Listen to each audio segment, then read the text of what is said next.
We are interested in how resistance arises to drugs like dabrafenib and bemrafenib.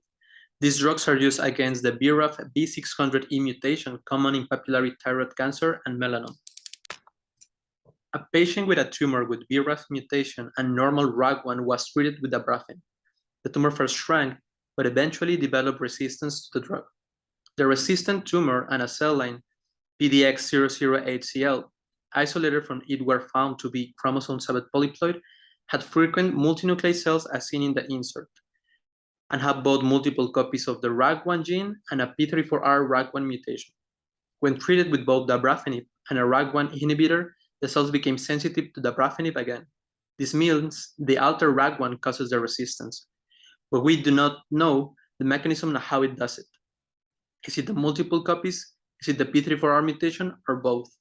We try to answer this by comparing the effect of transfectin with plasmid coding for fluorescent RAC1 with or without the P34R mutation. Transfection was done in a cell line, MDA-T85, that has normal RAC1 but B600E BRAF. On the left are cells transfected with wild-type RAC1, and on the right, P34R mutated RAC1.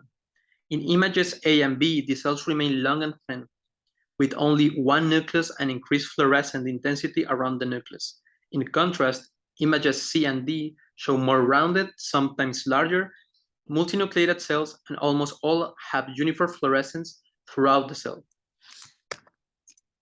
Active RAC1 is thought to be found only on membrane. We believe that P34R RAC1 is constitutively active and so would bind mostly to the plasma membrane, which would lead to the uniform fluorescence of the P34R RAC1 cells. Confocals showed that this was the case. Images A, B, and C of wild-type RAC1 show fluorescent RAC1 in the cytoplasm, in contrast to D, E, F of the mutant RAC1, which doesn't. Both types of RAC1 have plasma membrane fluorescence, but while nuclear membrane fluorescence can sometimes be seen in the wild type, it is almost always seen in the mutated RAC1. Time-lapse shows that P34R cells often have a hard time dividing properly. In the images in A of wild-type RAC1 on the left, arrow shows two dividing sets of cells. Typically, as the plasmid first starts to express wild-type RAC1, nuclear fluorescence gets brighter than the cytoplasmic, while the nuclear eventually fades away. Cells initially expressing P34R RAC1 also behave in the same way when they divide normally, but some of them attempt to divide and fail. Figure B shows an example of that. The cells that fail to divide become larger with multiple nuclei after each attempt of division. We can see examples of that in image C and D.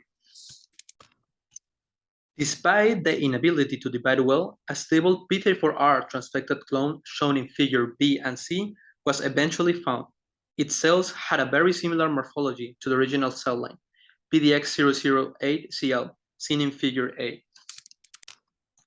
CRISPR was then done in the anaplastic PDX008CL cells, with or without guide RNA to knock out some copies of RAC1. The low MAC figure A and high MAC figure B of control cells without the guide RNA to cut DNA show a cobblestone morphology identical to the parent cell line. In contrast, low MAC figure C and high MAC figure D, in the presence of guide RNA to knock out some copies of RAC1, have reverted back to a more papillary thyroid cancer morphology. In summary, P34R mutated RAC1 is absent from the cytoplasm and photoplasma and nuclear membranes, as expected for a constitutively active RAC1. When transfected into MDA-T85 cells with normal endogenous RAC1, it often disrupted cytokinesis, leading to large multinucleate cells and cell death. In contrast, wild-type RAC1 overexpression did not seem to have an obvious effect on cell morphology or division. We theorized that the mutated RAC1 can prevent normal cell division after DNA duplication.